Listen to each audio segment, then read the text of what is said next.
50-ാം ദിവസത്തെ നോമ്പ് കാല ധ്യാന ചിന്തയിലേക്ക് ഏവർക്കും ഹൃദ്യമായ സ്വാഗതം. ഇന്നത്തെ ചിന്താ വിഷയം ഒഴിഞ്ഞ കല്ലറ. ചിന്തയ്ക്ക് ആധാരമായി തിരഞ്ഞെടുത്ത വേദഭാഗം ലൂക്കോസിന്റെ സുവിശേഷം 24-ാമത്തെ തിരുവചനം. അവൻ ഇവിടെയില്ല, ഉയർത്തെഴുന്നേറ്റിരിക്കുന്നു. ഉന്നതങ്ങളെ ലക്ഷ്യമാക്കിയവന് കല്ലറകളും കല്ലുകളും തകർക്കുക നിസാരം. ഇനി സന്തോഷിക്കാം, അവൻ നിനക്കായി ഉയർത്തെഴുന്നേറ്റിരിക്കുന്നു. ഞായറാഴ്ച അതികാലത്തെ തന്നെ വലിയ ദുഃഖത്തോടെ സുഗന്ധവർഗം പൂശാൻ ചെന്ന സ്ത്രീകൾ കണ്ടത് ഒഴിഞ്ഞ കല്ലറയായിരുന്നു. ഭയചകിതരായ സ്ത്രീജനങ്ങളെ സ്വർഗീയ ദൂതന്മാർ ബലപ്പെടുത്തുന്നു. ഇന്ന് ഉയിർപ്പ് ഞായർ. നിന്റെ പാപങ്ങൾക്കും വേദനകൾക്കും വിഹ്വലതകൾക്കും ആശങ്കകൾക്കും ഇവിടെ തിരശീല വീഴുന്നു. കനലരിഞ്ഞ മനസ്സുകൾക്ക് ഇനി ആശ്വാസക്കുളിർ നേടാം. ഇനി ഇവിടെ കണ്ണുനീരില്ല, മുറവിളികളില്ല. പിശാച് എവിടെയോ ഒളിച്ചു.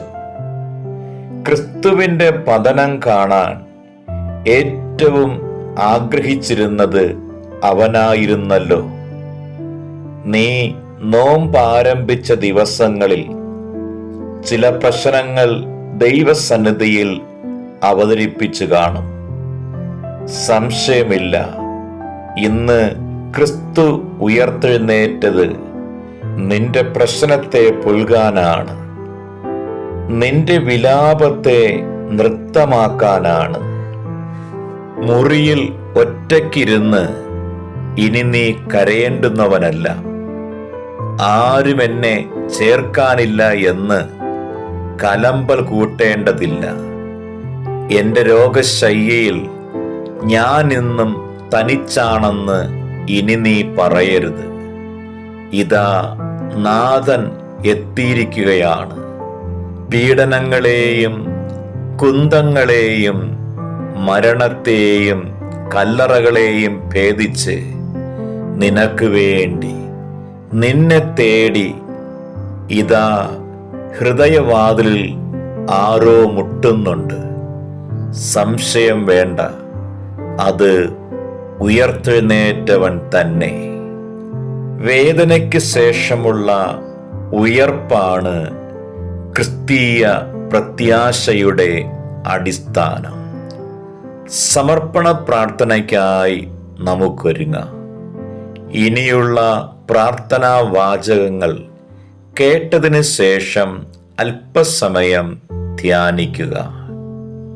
ദൈവമേ, ക്രിസ്തു ജനിച്ചതും ജീവിച്ചതും മരിച്ചതും ഉയർത്തെഴുന്നേറ്റതുമൊക്കെ എനിക്ക് വേണ്ടി മാത്രമായിരുന്നു. എൻ്റെ പ്രിയപ്പെട്ടവരുടെ ഹൃദയവേദനകളെ പരിഹരിച്ച ക്രിസ്തുവിനെ മാതൃകയാക്കാൻ ഞാൻ തീരുമാനിക്കുന്നു. എനിക്ക് വേണ്ടി ഉയർത്തെഴുന്നേറ്റ കർത്താവിൻ്റെ കരങ്ങളായി ഞാൻ പ്രവർത്തിക്കുന്നു. നമുക്ക് പ്രാർത്ഥിക്കാം. മരണത്തിൽ ഉയർത്തെഴുന്നേറ്റ മശിഹാ തമ്പുരാനെ, അങ്ങയുടെ പുനരുത്ഥാനത്തിൽ ഞങ്ങൾ സന്തോഷിച്ചുല്ലസിച്ച് ആനന്ദിക്കുന്നു.